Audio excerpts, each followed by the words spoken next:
Hello, this is UbuntuGuiden again. Today I'm going to be showing you how to install Ubuntu on your PC. First, you're going to go up to this little icon up here where my mouse is, if you can see it. Right there. Double click that, it'll open up this menu. After a couple seconds, down here in this sidebar, it's the installer language format. Default is English, for me anyways. I don't know what it could be for you. This is just the welcome screen to the installer. And then after you're done with that, just hit forward.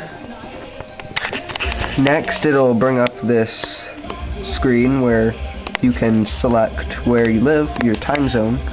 Where are you located? First, when you go up to the map, there will be this little zoom in icon, little magnifying glass. You just click on your country, and you can just click on little cities. You got like a whole bunch of them. There's Washington DC, Toronto, I think that is. I'll just select Los Angeles.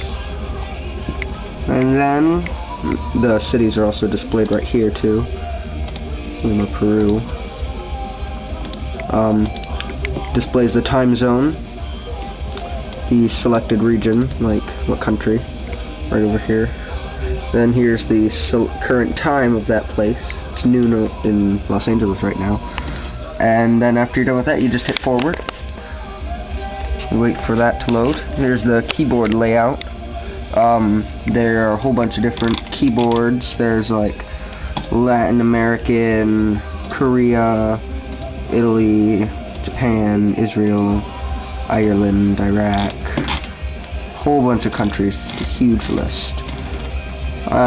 The default would be US English, and then the default for that would be the very first one, US English.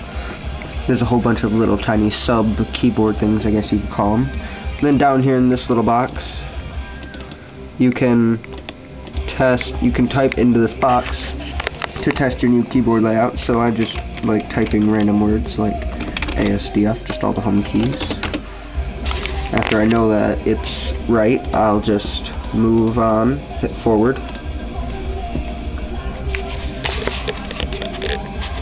Wait for the next menu to load. It's setting up the partitioner right now. And this is probably the hardest part. That is if you don't do it the way I'm going to show you.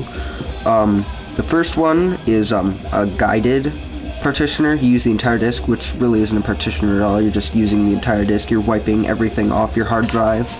So that means everything your OS